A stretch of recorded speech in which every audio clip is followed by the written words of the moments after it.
Hello students, welcome to Code Magnet. आज के session में हम लोग आर्किटेक्चर ऑफ डेटाबेस पढ़ेंगे। लास्ट क्लास में हम लोगों ने सीखा था कि डेटा क्या होता है, इंफॉर्मेशन क्या होता है, डेटाबेस क्या होते हैं और डीबीएमएस के बारे में हम लोगों ने पढ़ा था। अगर आपने वो वीडियो अभी तक नहीं देखा है तो प्लीज़ वो वीडियो वॉच कर लीजिए, जिससे कि आपकी स्टडी एक सीक्वेंस फॉर्म में स्टार्ट हो सके। तो चलिए स्टार्ट करते हैं आज का सेशन। डेटाबेस का जो आर्किटेक्चर होता है वो 3 लेवल्स में होता है। एक एक्सटर्नल लेवल होता है, कॉन्सेप्चुअल लेवल होता है और एक इंटरनल लेवल होता है।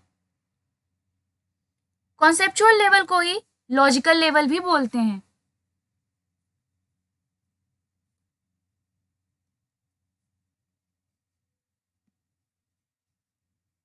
और इंटरनल लेवल को फिजिकल लेवल भी बोलते हैं। ठीक है, स्कीमा बोलिए या व्यू बोलिए, दोनों ही बातें सेम हैं। और ये सभी आपके एक्सटर्नल लेवल हैं। चलिए वन बाय वन डिस्कस करते हैं। सबसे पहले हम लोग एक्सटर्नल व्यू के बारे में पढ़ेंगे कि एक्सटर्नल व्यू क्या होता है। एक्सटर्नल व्यू, लेवल और मॉडल तीनों एक ही बातें हैं। User interacts with database with the help of external view. User का जो इंटरेक्शन होता है वो एक्सटर्नल व्यू से होता है। एक्सटर्नल व्यू कौन कौन से होते हैं? जैसे हमारे पास एक टेबल होता है, हम डेटा को उसमें फिल करते हैं। ठीक है, जैसे student roll number, student name, class, fee. User directly database से इंटरेक्ट नहीं करता है, वो पहले इंटरफेस से इंटरेक्ट करता है।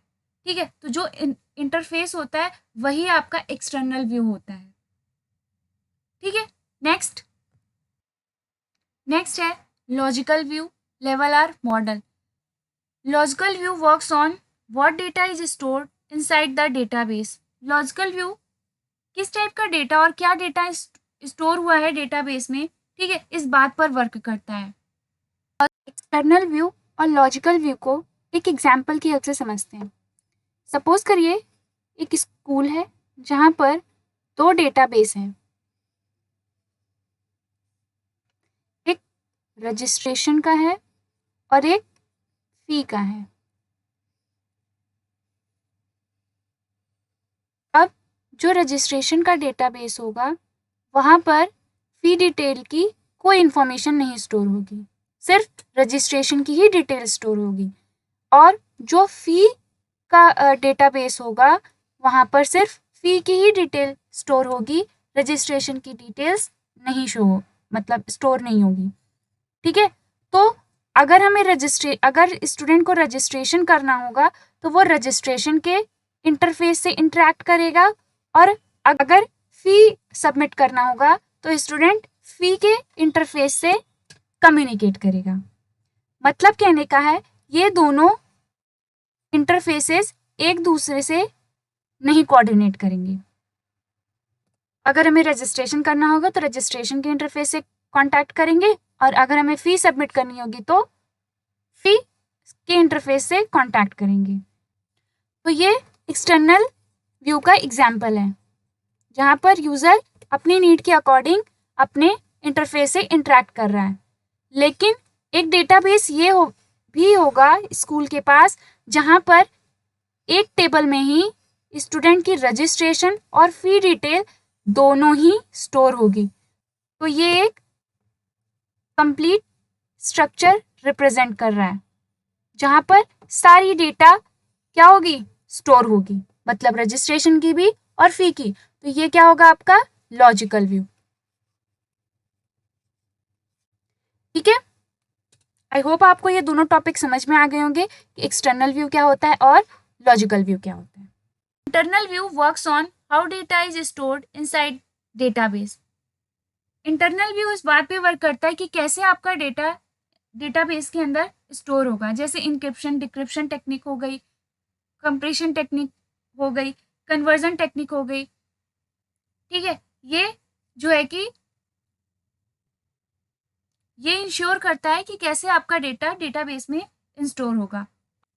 एक और पॉइंट, इंटरनल लेवल आपका लोअर लेवल होता है और एक्सटर्नल लेवल आपका अपर लेवल होता है। अगर हम लोग इंटरनल लेवल में कोई अननेसेसरी चेंजेस करते हैं तो वो एक्सटर्नल लेवल में कोई इफेक्ट नहीं करेगा।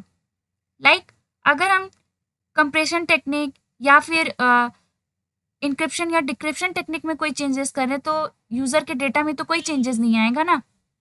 लेकिन अगर हम एक्सटर्नल लेवल में कोई चेंजेस कर रहे हैं, ठीक है, तो जाहिर सी बात है कि वो इंटरनल लेवल पे भी इफेक्ट करेगा ही करेगा। हो सकता है कि कोई हमारा टेबल में कोई एक डेटा मिस रह गया हो, हमने नहीं ऐड कराया हो, लेकिन हम बाद में ऐड करा रहे हैं, तो इंटरनल लेवल पे भी वो चीज़ें इफेक्ट करेंगी।